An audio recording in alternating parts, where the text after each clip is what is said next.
Видовете пациенти в клиника Дентол. Здравейте. Здравейте! Моля, попълнете тази анкетна карта. Само да попитам, това ще бъде ли? Заповядайте. Може ли малко по-бързо, че имам работа?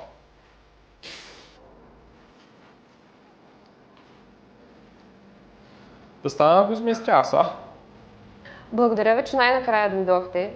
Ситуацията не е никак розова. Трябва да започнем с ваденето на поне един от 5 зъба. Аз по принцип се имам една почивка. А след това е един много важен ангажимент. По принцип по нова година си го представям. Здравейте, господин Иванов.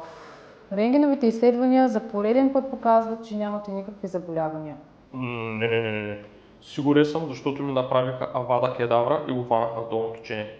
Здравейте, плана за лечение. Я. А ти за какво е? Аз мисля, че няма нужда от това. Искате май само да ми вземете парите. Това както ми го даде, направо на букука, а пък не каза да ви предложа плана за лечение.